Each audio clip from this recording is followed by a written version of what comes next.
Bitcoin. Bitcoin is hard money. Bitcoin is an immutable asset.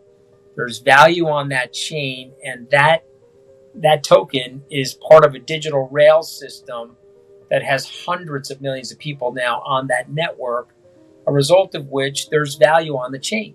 And listen, it has 2.1 to 2.2 trillion dollars worth of market cap for a reason. I laugh at the guys that say, oh, the market has it wrong and they have it right. They're making the assumption Bitcoin's going to trade to zero, but then they're not looking at the way we perceive money historically. They're not looking at things like artwork or other things that we hold valuable, even though from a philosophical perspective, they may not be worth anything.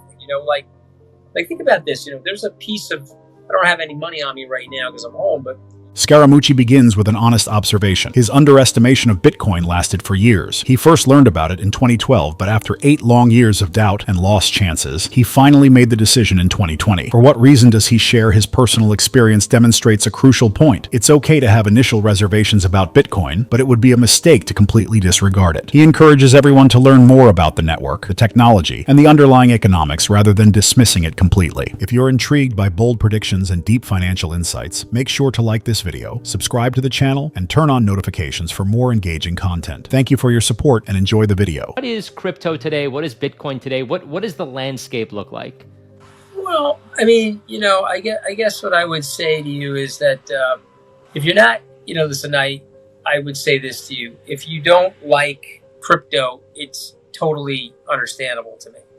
Meaning, I had 8 years where people were exposing me to Bitcoin, exposing me to crypto, and I was a total naysayer. I was totally negative about it. And it took me literally 8 years to get my arms around Bitcoin. I was introduced to it in 2012. I made my first Bitcoin investment in 2020. So if you're not into it, I don't like pushing it on people.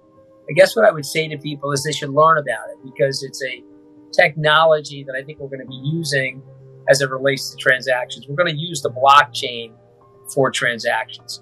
Second thing I would say to you is that if you believe that there's all different types of property, if you accept that the Mona Lisa, let's say we took it off the wall at the Louvre and we said, okay, we're going to put it up for sale at Christie's, somebody's going to pay value for it. Now you could say to me esoterically, well, it's a walnut-based frame and it's got some acrylic paint on it and some pigmentation.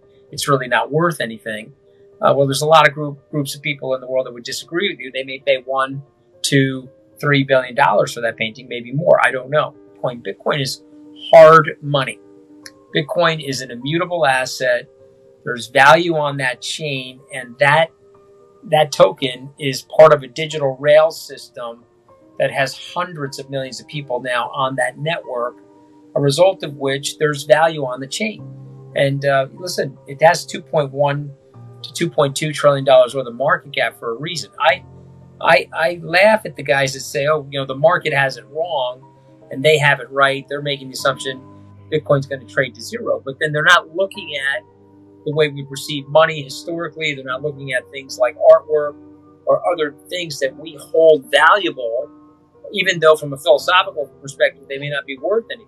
Like think about this, there's a piece of, I don't have any money on me right now because I'm home, but if I held up a $100 bill on this show, the $100 bill, according to Google, is made out of cotton, 75% cotton, 25% linen. It has a counterfeit strip in it, and it's got some paint on it, some color ink on it. That's it. Is it worth anything? Well, the short answer is no. It's not worth anything. If we were in freshman philosophy class, it's not worth anything. That $100 bill, piece of cloth. We call it paper money, but it's a piece of cloth not worth anything. Then if I give it to a the counterpoint to that, Anthony, is that piece of paper is backed up by the Treasury of the United States. So I get that. It's not though. So it's actually not. So there's nothing backing that. You're going to make the esoteric claim that there's the U.S. Treasury backing that, but all the U.S. Treasury is saying to you, we're going to print more of that. There's no gold backing it up. It's a fiat currency that's trading without backing. Now, he's not going to change his tune on Bitcoin. But listen, Larry Fink hated Bitcoin, did the homework, now loves Bitcoin. Ray Dalio hated Bitcoin, did the homework, loves Bitcoin. Same with Druckenmiller. Same with Paul Tudor Jones. And I don't think I'm smarter than those people. And I hated Bitcoin, but I came around to it. You know who hated Bitcoin? Michael Saylor hated Bitcoin. He got $70 billion worth of Bitcoin now. So He's bought in now, yeah. these guys are smarter than me, John. You know, I'm not as smart as those guys. And I was negative on Bitcoin. I would just say to you, the market may not be wrong on Bitcoin. And if I were you or I were your viewers or listeners, I would get off zero. And if you're not willing to get off zero, I would say, well, I would do the homework. I would take 12 hours of my life, learn about Bitcoin, and at least hear the bull story behind Bitcoin. And then after you've done that, say, okay, well, I hate Bitcoin. And even though I've heard the bull story, you could do that.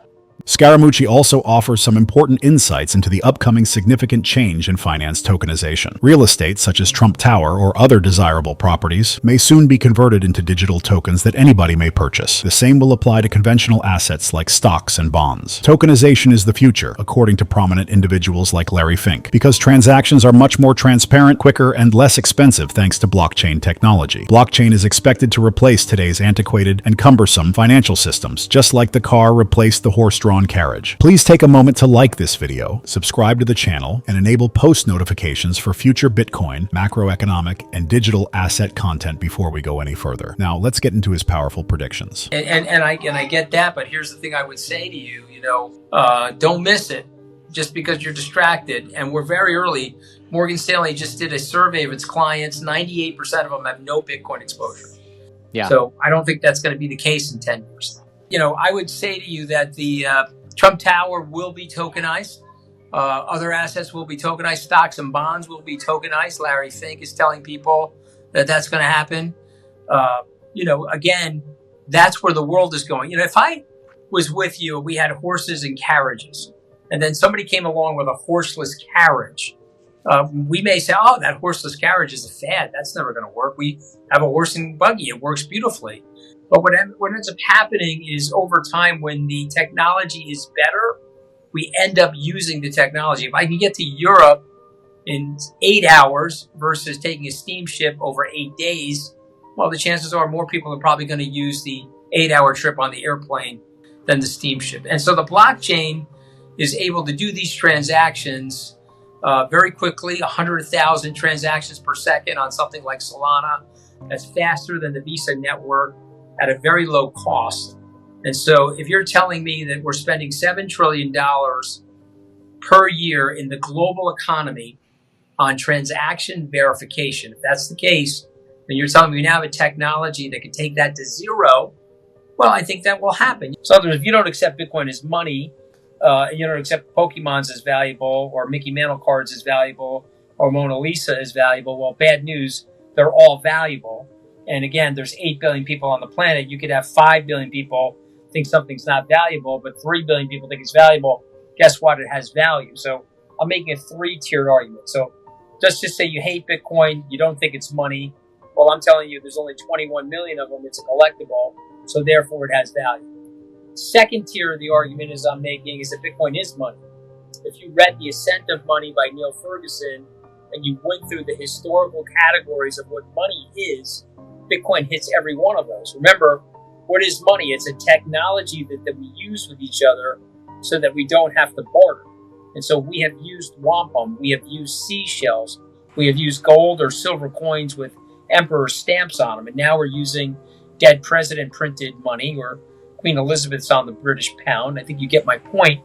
It is literally just a certificate or a piece of paper that we're using in exchange. It's a database.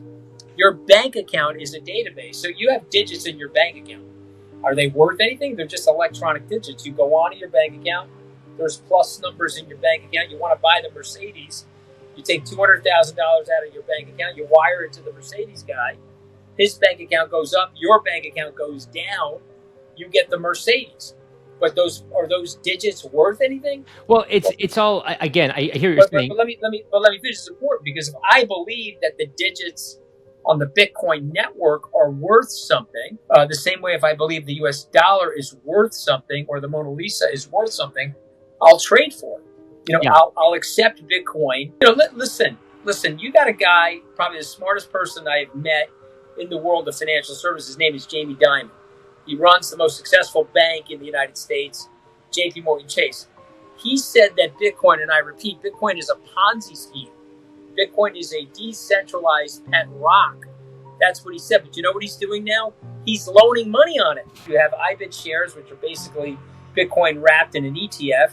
You can get 25% loan to value on your Bitcoin at JP Morgan. So I don't know. He's willing to lend money on a decentralized Ponzi scheme. So if you want any greater evidence that Bitcoin is worth something, the most sophisticated banker that's lived in the past 100 years, less JP Morgan himself, is Jamie Dimon. He's lending money on Bitcoin. So therefore, it's got to be worth something, John. Scaramucci divides his argument for Bitcoin into three straightforward parts. First off, there will only ever be 21 million Bitcoin coins, regardless of your personal opinion of the cryptocurrency or your refusal to accept it as money. It is therefore, by definition, a collectible, and collectibles are valuable just because enough people desire them. Second, Scaramucci contends that Bitcoin satisfies all previous financial tests: shells, wampum, imprinted coins, paper notes featuring presidents or queens, and today numbers in bank databases are just a few of the various forms of exchange that communities have used throughout history. Bitcoin belongs to the same family as money, which is only a technology that enables exchange without bartering. Third, he exposes the hypocrisy of powerful financial figures. The head of JP Morgan, Jamie Dimon, is well known for calling Bitcoin a decentralized pet rock and a Ponzi scheme. Nevertheless, his bank now offers loans on Bitcoin packaged in an ETF and lets customers use it as collateral. The market recognizes genuine worth if the most influential banker of the past century is prepared to lend against it. Regarding the outdated assertion that Bitcoin is exclusively for criminals, Scaramucci quotes Mike Morell, a former director of the CIA, who has clarified that the openness of blockchain technology actually makes money laundering more difficult than it would be with US dollars. According to Scaramucci, the arguments made against Bitcoin are outdated and do not reflect the current situation. They date back 10 years. Remember to like this video, subscribe to the channel, and enable notifications if you thought his viewpoint was helpful so you don't miss any updates. We'd love to know what you think about the future of cryptocurrency markets, so please share your ideas in the comments section. We appreciate your time and hope to see you in the next video.